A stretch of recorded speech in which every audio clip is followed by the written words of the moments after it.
Today I am going to start class 9 grammar portion. Yesterday we discussed literature, but today I want to change the topic. Students, the topic of today is comprehension passage. Comprehension passage is also part of reading section.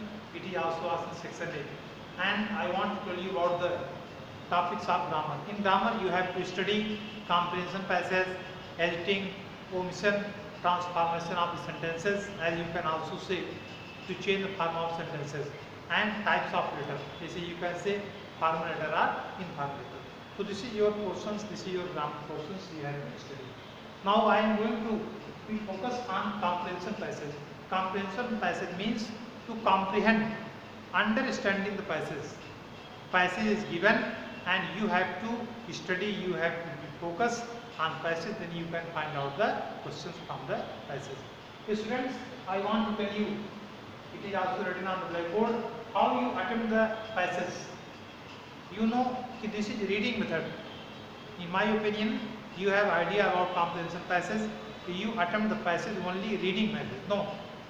There are also two next method that we attempt the comprehension or unseen passage, which is also written on the blackboard. You can say there are three types of attempting the passage. First is a reading, second is a testing, and third is a gisting method. Reading method is very clear. We read the passage, we go through line to line or word to word, then we find the answer. Sometimes it is not clear, but if it is not clear, you should revise, you should read once, twice or thrice, then it is clear.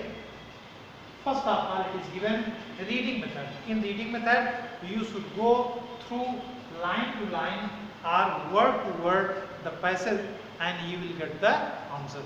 It is very simple method. Every student knows and he can solve it very clearly. Now I am going to be focused on second method. This is a testing method. Students, testing method is also a typical method. It is not clear. In this method, structure, words, vocabulary, one word you know, vocabulary. Vocabulary means word power. Collection of words. In vocabulary, there are four topics in vocabulary. I have written very short blackboard, only antonyms. In vocabulary, there are four parts. Antonyms, उसी को हम we say opposite words. Synonyms, homophones, and one word substitution. But this method, vocabulary methods, structure methods, antonyms and synonyms, this method is also applied in testing method. Sometimes questions are not clear. Find out the meaning of this word. Write the opposite of this word in paragraph 2. Find out the meaning of this word in paragraph 4. Means questions are given like this and you have to attempt. If you have a vocabulary, if your word power is strong, then you can attempt the question very easily. So this is the method that we attempt the vocabulary method, that we can say this is a testing method and you can attempt the questions. It means in vocabulary you have to study antonyms, opposite words, synonyms and homonyms, homophones, and you can attempt very clearly. Sometimes questions are not clear, but if you read once, twice or thrice, then it will also clear. So this method is very typical method and in board examinations or field examinations questions are asked. Students, third method is gisting method. Gisting word is made from gist. Gist means summary, summarizing.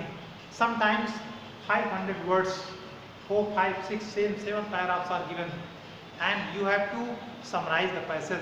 Sometimes ask the questions, write the summary of the passage. What is the theme of passage?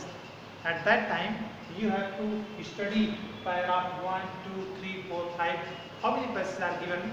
You have to study very thoroughly. If you read thoroughly, then you will get theme, summary about the passage. It means this is the gisting method. Gisting method means we go through the passage and we get some important lines and we get the answer. Students, once again I am focused reading method. In reading method, two words are also given, key word or main word. In which tense your question is given, you have to write in the same tense. You have not to change the tense. If tense question is given in the simple past, your answer should be also in simple past. You have not to change the tense. Students, I hope this video, this comprehension passage method is very clear to all of you, and I hope it is very clear. That's all. Next topic in next video.